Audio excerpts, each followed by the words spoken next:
Ryan Tannehill was hardly a rattled rookie as he stood in his end zone, contemplating the long drive the Miami Dolphins needed with the score tied and 92 seconds left. "You're excited," he said. "You know your team needs you to step up."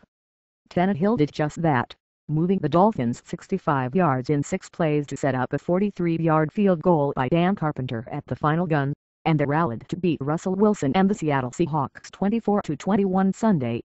Tannehill had drawn criticism for mistakes down the stretch in close games, but he helped Miami score 17 points in the final 8:08 and came through on the last drive with completions of 19, 25 and 7 yards, as well as a 15-yard scramble.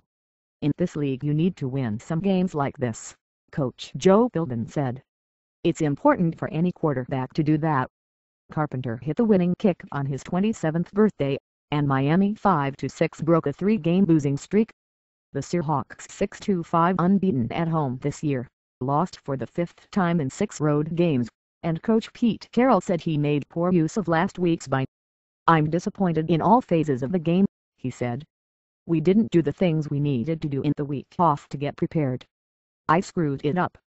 Tannehill and Miami caught a break with Seattle leading 14-7 early in the fourth quarter. Bobby Wagner intercepted a pass by Tannehill in the end zone, but the turnover was negated by a penalty on safety Earl Thomas for roughing the passer. "They were looking out for me today, and we got it called back," Tannehill said with a chuckle. On the next play, Daniel Thomas scored the tying touchdown on a 3-yard run. Carroll said he considered a penalty on Thomas questionable.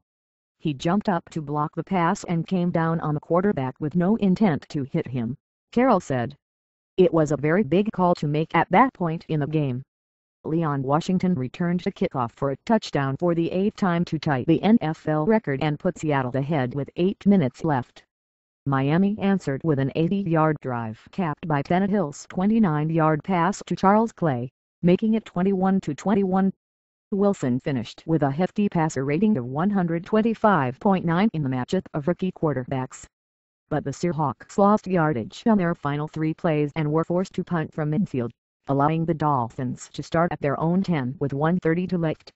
"There was no panic," Tannehill said. "Everyone felt confident out there." Tannehill quickly moved Miami downfield and finished 18 for 26 for 253 yards and a score. He broke the Dolphins' rookie record of 2,210 yards passing set by Dan Marino in 1983. Wilson went 21 for 27 for 224 yards and 2 scores, increasing his season total to 17 TD passes. He also ran for 38 yards. With the score 14-all, Washington took a kickoff on the run, found a seam, juked past Carpenter and was in the clear to score untouched on a 98-yard return.